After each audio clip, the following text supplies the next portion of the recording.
CP Radhakrishnan ભારતના 15મા ઉપરાષ્ટ્રપતિ તરીકે જીતીને આવી ગયેલા છે. પ્રધાનમંત્રી શ્રી નરેન્દ્ર મોદી સીપી રાધાકૃષ્ણનના સ્વાગત માટે પુષ્પગુચ્છ લઈને પહોંચી ગયેલા છે. સીપી રાધાકૃષ્ણનના સ્વાગત પુષ્પગુચ્છથી થઈ રહ્યા છે. સીધી તસવીર પ્રજાહિતેશી સમાચારના ડિજિટલ પ્લેટફોર્મથી તમે જોઈ રહ્યા છો.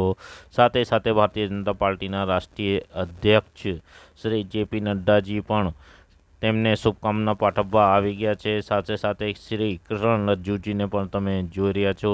સીપી રાધાકૃષ્ણનજી ભારતના 15મા ઉપરાષ્ટ્રપતિ પુષ્પગુચ્છથી થઈ રહ્યા છે સ્વાગત.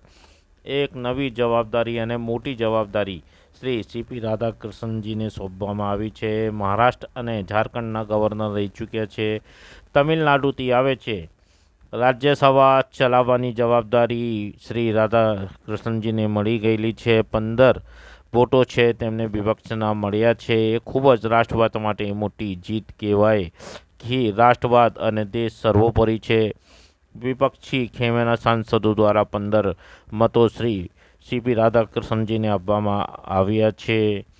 સાથે સાથે દક્ષિણની રાજનીતિની જો આપણે વાત કરીએ તો વિશ્લેષકો માની રહ્યા છે કે ભાજપના જે ફોકસ છે દક્ષિણની રાજનીતિ ઉપર છે, પરંતુ ભાજપના પ્રમાણે કે અમારે માટે રાષ્ટ્ર સર્વોપરી છે, ક્ષેત્રવાદ અમારે માટે સર્વોપરી નથી.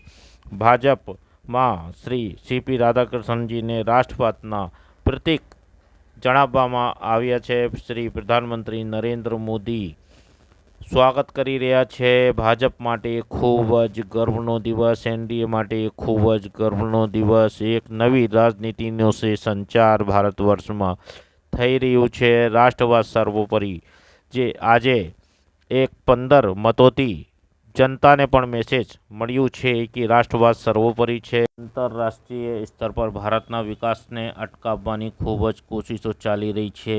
ત્યારે ક્ષેત્રવાદ પક્ષ અને વિપક્ષને સાઈડમાં મૂકી આજ જે વિપક્ષના 15 સાંસદોએ એકજૂટતા બતાવી અને ભારત માટે એક સહી અને મજબૂત વ્યક્તિને આગળ લાવવા માટે એ લોકોએ જે પ્રયત્ન કર્યા છે ખૂબ જ સરાહનીય છે. પ્રધાનમંત્રી શ્રી નરેન્દ્ર મોદીને જે આંતરરાષ્ટ્રીય સ્તર પર ચેલેન્જો મળી રહ્યા છે, ત્યારે ભારત વર્ષમાં સરકારને સાથે ઊભા રહેવા માટે જે પક્ષ છે સાથે સાથે વિપક્ષની પણ ભારત વર્ષને જરૂર છે.